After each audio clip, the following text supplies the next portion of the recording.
Pancasila. Yang kita pentingkan jalan tercepat, bener gak? Hari gini antum masih mau belajar thariqat yang berbelit-belit? Masih mau?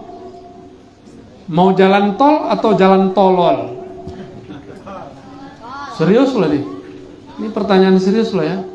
Mau jalan tol apa jalan tolol? Jalan tol itu ma'rifatullah, mengenal. Kalau sudah kenal Allah, sebut saja namanya sekali, langsung bergetar itu kalbu ya. Sebut saja namanya, kita akan rindu kepadanya. Tapi kalau belum kenal kepadanya, disebut 1000 juga gak ada rasa. Kolbunya ada baal kata orang. Karena banyak dunia disebut nama Allah gak nempel-nempel, gak konek-konek kolbunya dengan Allah subhanahu wa ta'ala. Padahal Allah yang bolak-balik kolbu. Disebut nama yang bolak-balik kolbu, kok dia gak nyadar? Berarti dia belum kenal Allah. Makanya tidak semua orang yang minta talqin layak ditalqin zikir, karena dia belum kenal siapa yang bolak-balik kolbunya. Ya, jangan nafsu minta talqin. Talqin itu nggak pakai nafsu. Talqin itu pakai ilmu. Oh, saya sudah banyak talqin, itu tanda ente bernafsu. Ya, emang kalau udah banyak talqin terus berhak maksain guru talqin? Ilmui dulu talqin itu apa yang disebut. Ya. Kok udah sering talqin tapi nggak beres-beres juga, jadi kolektor deh ya. Masalahnya nggak ada namanya rumah apa, kalau banyak barang-barang berharga disimpan tuh nama rumah apa? Museum talqin ada nggak? Nggak ada. Museum ijazah ada. Kawan saya ada yang kolektor ijazah, masuk kamarnya jelas membanggakan. Ijazah thariqat ini, thariqat itu, jelas. Prestisnya jelas. Baik. Kita berbangga dengan tujuan yang dicapai atau dengan jalan yang dilalui? Tujuan disebut haqiqah. Hakikat itu bahasa lainnya keyakinan kepada Allah subhanahu wa ta'ala. Maka orang yang hendak menempuh jalan, labudda ayyuhaqqiqal haqa'iq, mesti dia pastikan jalannya mau kemana. Dia mau sakti atau mau ketemu yang maha sakti, itu beda. Ya, ini thariqat pengen sakti mau banyak hari ini. Kalau itu yang antum cari, nggak ketemu Allah. Ketemunya lawan, nanti orang minta adu, yuk kita adu yuk, mau, repot. Maka saya nggak mau lagi belajar ilmu begituan, udah ditanggalin sudah. Nggak mau belajar ilmu kesaktian, maunya 0. Kalau kita 0, kita baca kul huwallahu ahad, tinggal tambahin 1 depannya. Kalau kita menolkan pikiran, nolkan kolbu, nolkan semuanya, maka 0-nya tambah banyak. Tinggal tambahin keesaan kepada Allah. Iman tambahkan di depan. Jika 0-nya banyak, orang ini akan bernilai. Orang ini berharga. Gimana? Udah menolkan banyak belum? Masih merasa saya berthariqat ini nggak mau, itu berarti belum menolkan. Saya santri ini saya nggak mau. Sejak kapan ilmu itu harus dihalangi dengan thariqat? Sejak kapan ilmu itu harus dihalangi karena kita punya guru? Kalau gurunya tahu, paling dia bilang kamu ambil aja ilmunya, gitu ya. Maka saya mengajak diri saya sendiri dan hadir, mari perbaiki tujuan. Jangan cuma jadi gimmick, ilahi anta maksudi waridaka matlubi. Itu mah cuma gimmick namanya. Benerin maknanya, ya Allah hanya engkau tujuanku. Kalau orang tujuannya Allah, mungkin gak rebutan kemursidan? Mungkin gak rebutan wakil talqin? Mungkin gak berambisi pengen jadi yang pembaca manaqib? Gak mungkin. Jangan-jangan bukan anta maksudi, ilahi ghairuka maksudi. Ya Tuhan, kenapa selain Engkau jadi tujuanku? Mungkin itu kali ya. Barangkali itu yang merusak kita.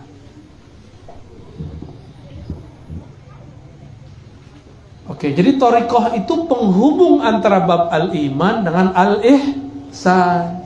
Bukan turunan al-ihsan. Al-ihsan itu cuma satu, yaitu musyahadah dan muraqabah, satu paket. Bagi sebagian orang ini dipisah. Engkau beribadah seakan memandangnya.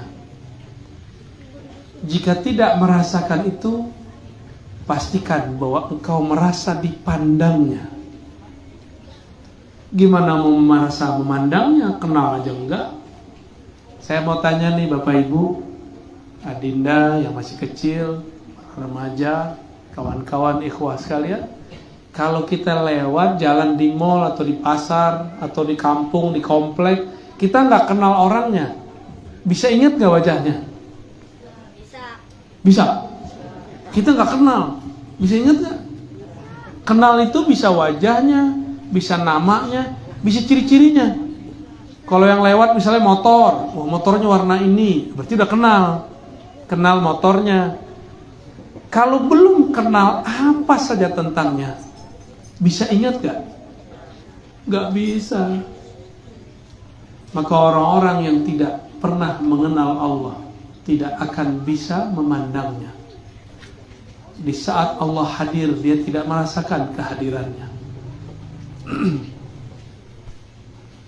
Allahumma sholli ala sayyidina. Oke, coba ingat-ingat orang yang gak dikenal, bisa gak? Coba ingat orang yang gak dikenal. Bisa ingat gak MC? Ingat orang yang gak dikenal, bisa gak? Gak bisa? Sama. Sama Allah udah kenal belum? Kenal tuh gak mesti nama atau wajah. Tadi kita ngeliat ada motor setiap jam 8 lewat warnanya ini. Motor butut, berisik, tapi orangnya luar biasa. Suka senyum, suka nyapa, tapi motornya unik. Ya, motor ente cung. Pasti kita ingat, oh motor orang unik. Kita yang kasih dia nama sebelum dia pun mengenalkan namanya. Motor unik, om yang punya motor unik, abang unik. Kita kasih nama dia. Gimana? Berarti sudah mulai kenal. Untuk mengenal Allah nggak mesti ketemu wajah. Sebenarnya Allah setiap saat menghadapkan wajahnya kepada kita. Cuma karena belum kenal, maka kita tidak merasakannya. Cukup lihat satu helai rambut di badan, bukan kita yang menumbuhkannya. Kita lihat ada kerutan di kening, ada jerawat yang tumbuh. Ini yang tadi hadrah, udah jerawatan belum kamu? Tahu jerawat nggak? Nggak ngerti ya? Ini udah tepar, udah masuk ke alam lain. Jawara kita masuk ke alam lain. Itu bab ihsan namanya. Apakah ihsan itu? Ya. Ya. Jawara, kamu tahu jerawat nggak?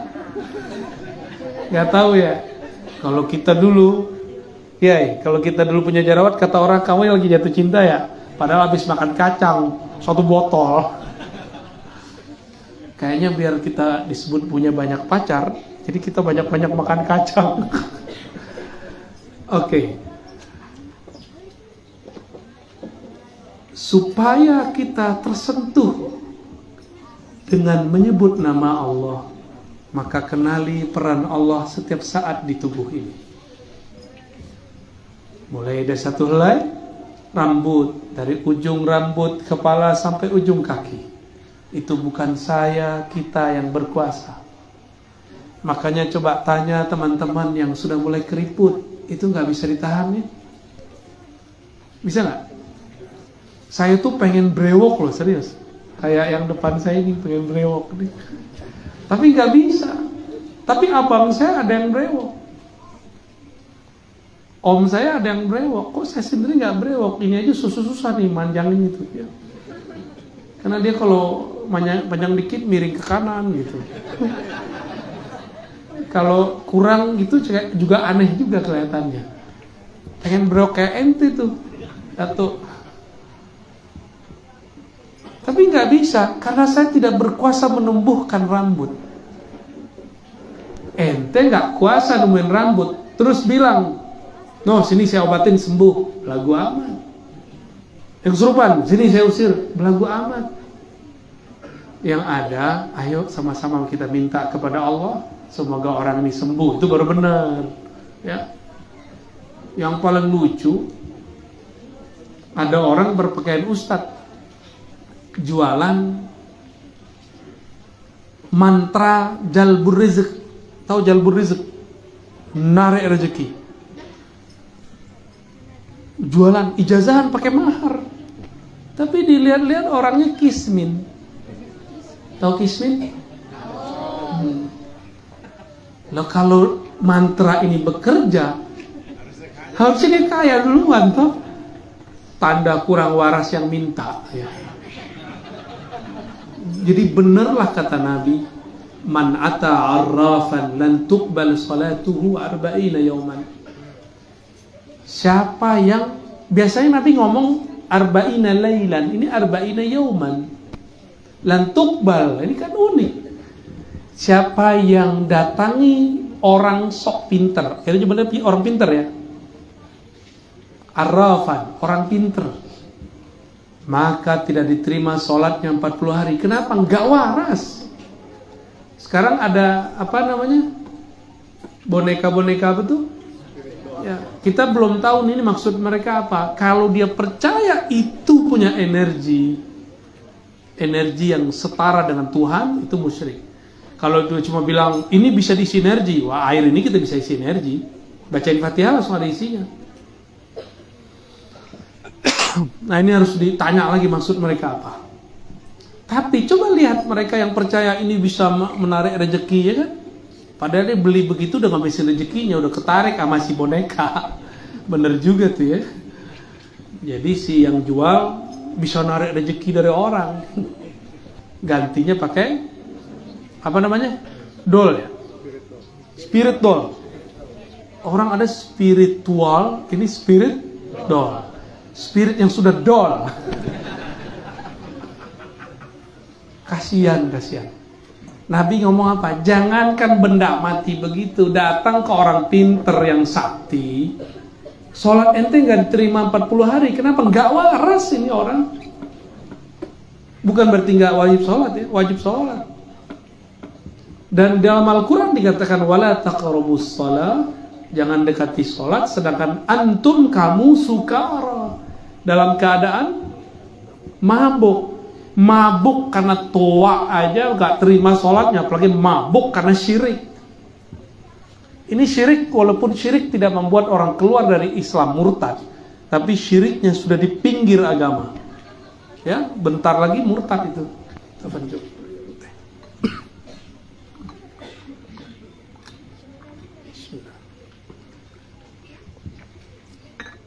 Ini alamat mau selesai nih.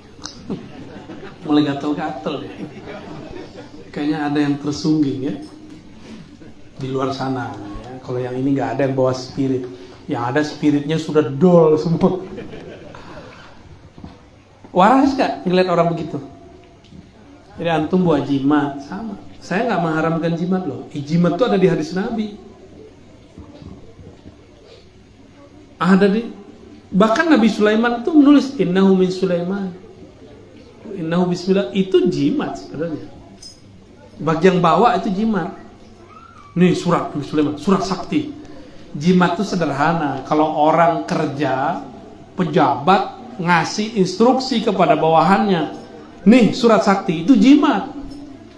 Bekerja nggak tuh? Bedanya ini jimat ruhani, jimat gaib. Urusannya kepada gaib, bahwa itu makhluk gaib tunduk gitu.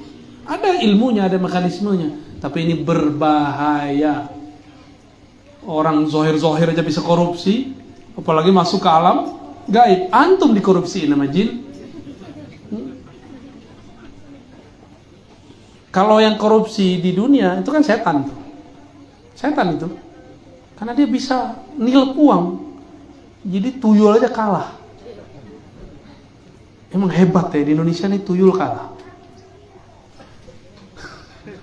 Tuyul kurang sakti sama orang koruptor.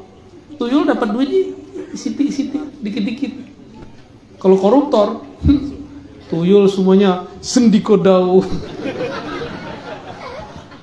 Makanya tuyul gak berani ganggu koruptor ya. Bos aneh katanya. Baik.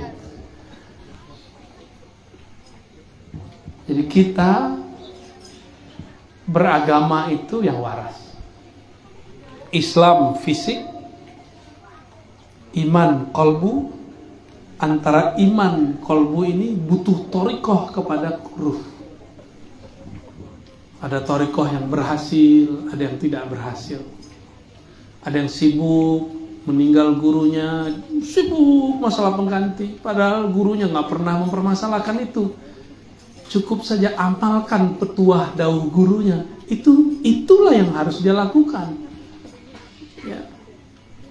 Banyak hal, ini bukan 1-2 torikoh, hampir semua torikoh. Kecuali man rahima rabbuk.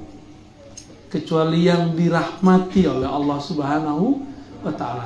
Maka torikoh yang isinya rahmah, kasih sayang, pasti tidak berebut kemursidan, pasti tidak berebut wakil talqin, pasti tidak berebut murid.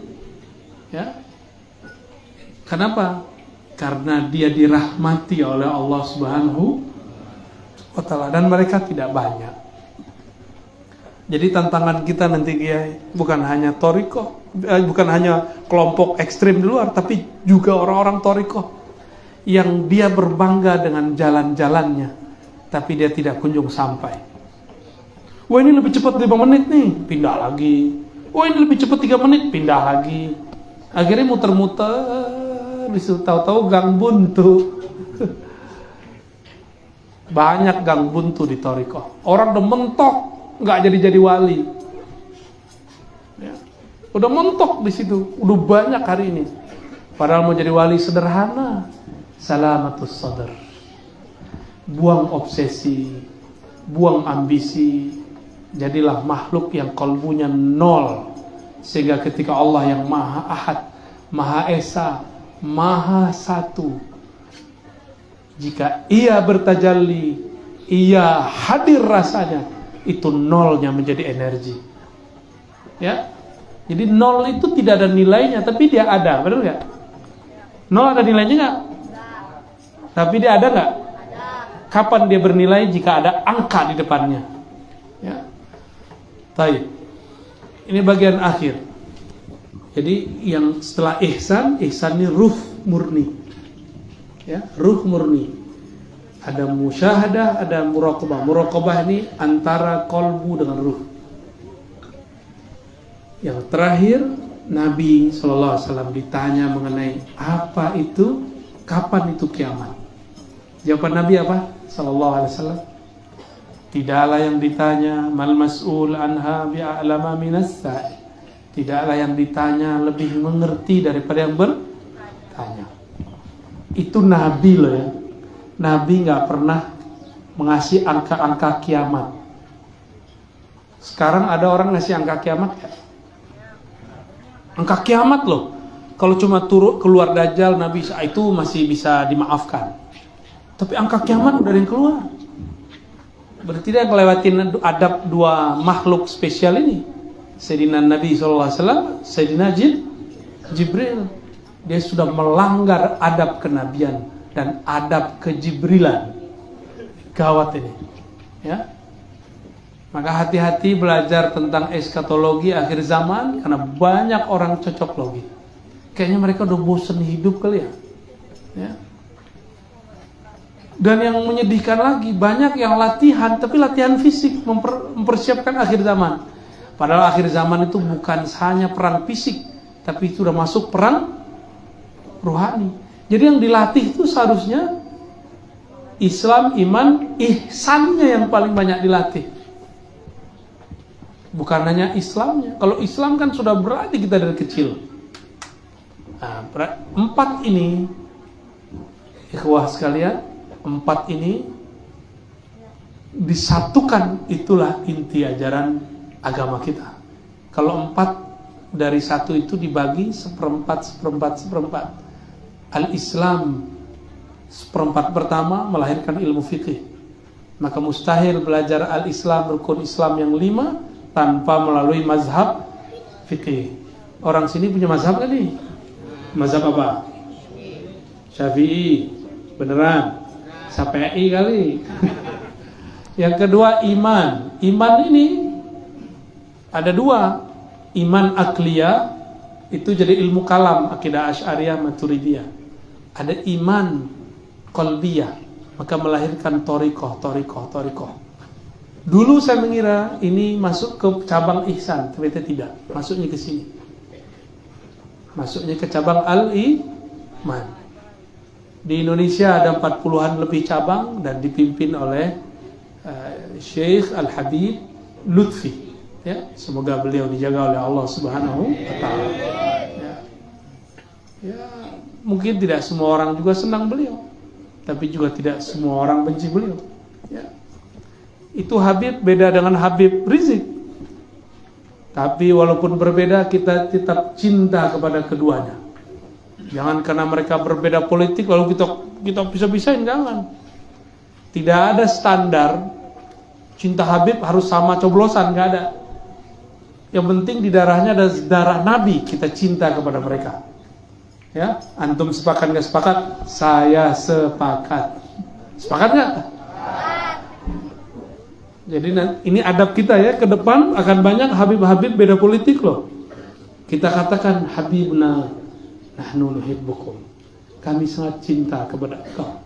Meskipun politik antum beda-beda, kami cinta kepada antum.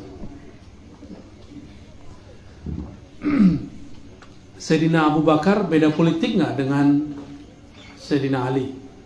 Beda. Orang Muhajirin beda politik dengan Ansar. Sayyidatuna Aisyah beda politik dengan Ali. Berarti sahabatnya beda politik, tapi statusnya masih sahabat Rasulullah Sallallahu Alaihi Wasallam.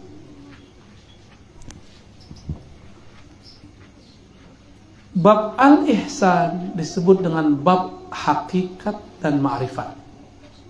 Hakikat dan ma'rifat. Apa beda hakikat dan ma'rifat? Hakikat itu keyakinan-keyakinan yang muncul pada diri seorang hamba. Tapi keyakinan ini belum utuh, terpecah-pecah.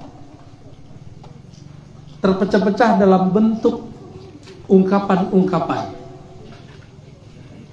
Kalau sudah digabung namanya ma'rifat.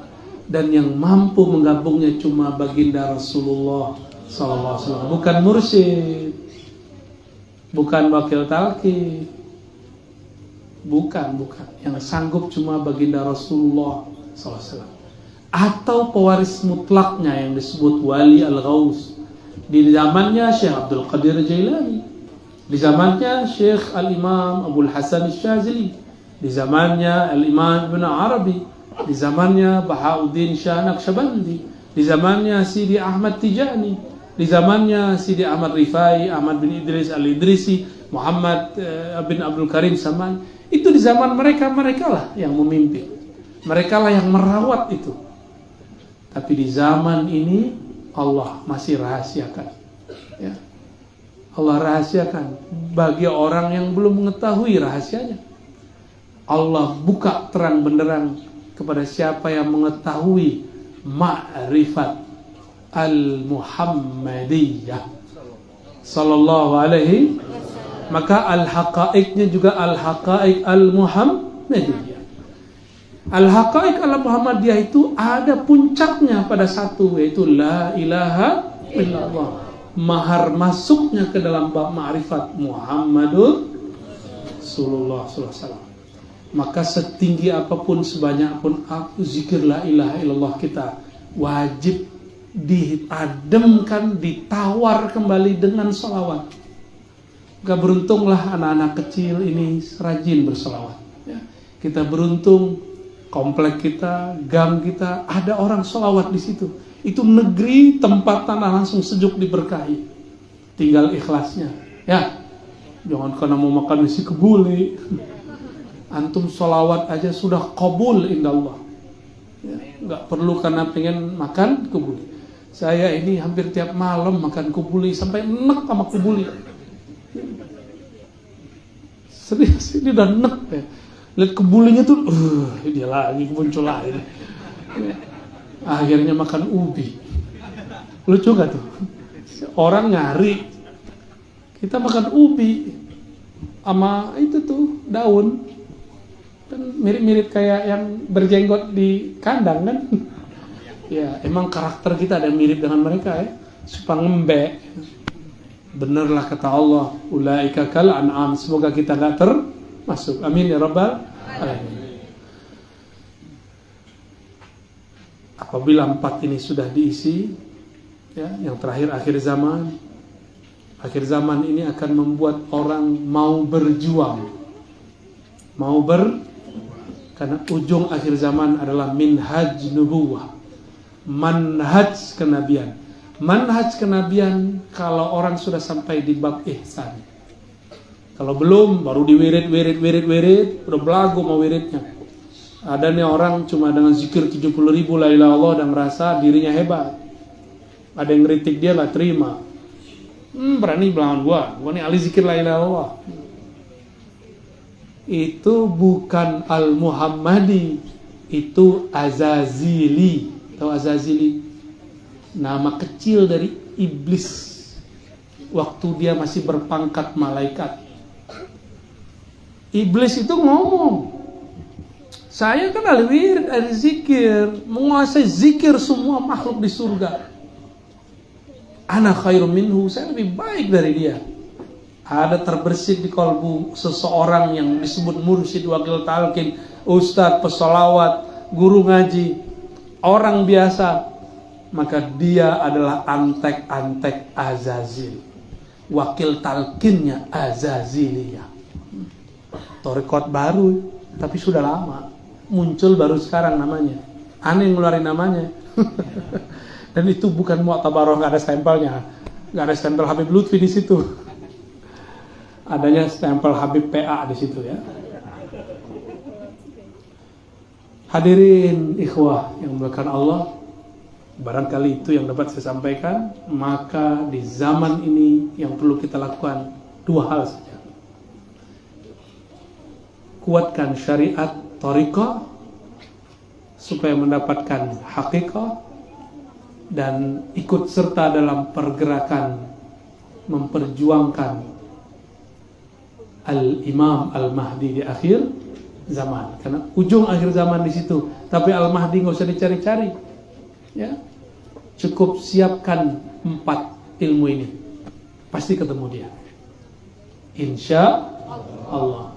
Saya berdoa siapapun yang hadir diberkahi oleh Allah, panitia diberkahi Allah, sahibul bait, ya, Kiai Didik Sahib, ya, yang betul-betul ditakdirkan Allah sesuai namanya, suka mendidik. Ya. Itu didik artinya dedek kali ya? Lah, didik, tarbiyah. Masya Allah, ism jamil. Ya. Semoga tetap sehat ya dalam mendidik umat, mendidik murid-murid, diberikan keikhlasan, diberikan ketegaran dan ketegasan. Ya. Dan bagi yang hadir, jangan lupa tetap berguru, jangan lupa berhusnuzon kepada guru, bermajlis dan beradab. Itu yang kita buka tadi di depan. Inilah oleh-oleh malam ini. Semoga Allah ridha. Subhanakallahumma wa bihamdika asyhadu an la ilaha illa anta astaghfiruka wa atubu ilaik. Mohon maaf nggak usah salam-salaman ya. Ya. Semoga diberkahi Allah. Assalamualaikum warahmatullahi wabarakatuh.